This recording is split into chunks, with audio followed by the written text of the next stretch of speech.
सागर वाले पूज्य गुरुदेव को तब से जानते हैं जब हमारा जन्म भी नहीं हुआ था। 94 सन 1994 और हमारा बर्थ 97 का है।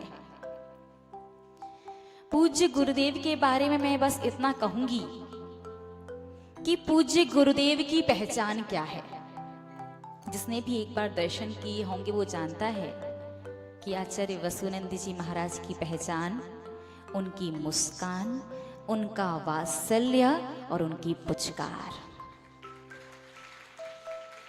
उनकी पुचकार ऐसी है कि जो भी व्यक्ति एक बार उनके सन्मुख जाकर के उनके दर्शन करता है वो उन्हीं का हो जाता है। एक दृष्टांत छोटा सा याद आ रहा है हमें। एक बहुत बड़े वैद्य जी थे।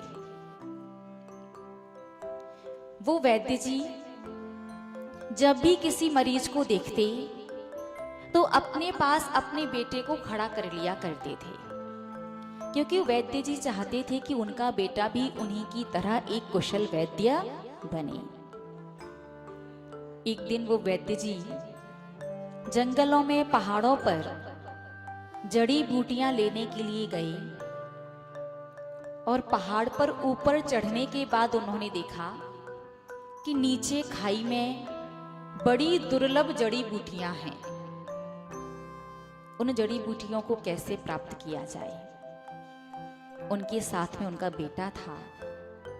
उन्होंने एक रस्सी ली, उस रस्सी का एक छोर अपने हाथ में पकड़ा और दूसरा छोर अपने बेटे को पकड़ाया और पहाड़ के ऊपर से उस खाई में अपने बेटे को उतार दिया। वो खाई ऐसी थी, अनेकानेक कटीले कांटों के वृक्ष, और जैसे जैसे नीचे उतरते जाओ वैसे वैसे अंधेरा अंधेरा।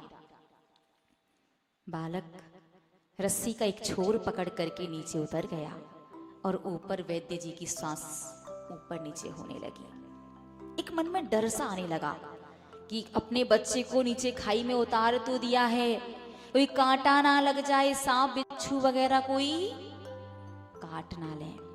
बार बार वो वैद्य जी अपने बेटे से पूछ रहे, बेटा ठीक तो हो? बेटा आराम से नीचे उतर के कह रहा, एकदम आनंद में, मजे में हूं।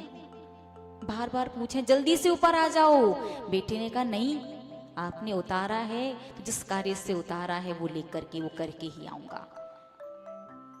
जैसे तैसे जल्दी से फटाफट काम होते ही वैद्य जी ने रस्सी को खींचा, बेटा ऊपर आ गया और ऊपर आते ही वैद्य जी ने पहले उसे गले से लगा लिया और जोर जोर से रोना शुरू कर दिया और बेटा मुस्कुरा रहा था। वैद्य जी ने पूछा कि तुम्हें डर नहीं लगा क्या? उस बच्चे ने बड़ा सुंदर सा जवाब दिया। उस बच्चे ने कहा, जिस बच्चे की जीवन की डोर उसके पिता के हाथ में हो उस बच्चे को डर कैसे लग सकता है।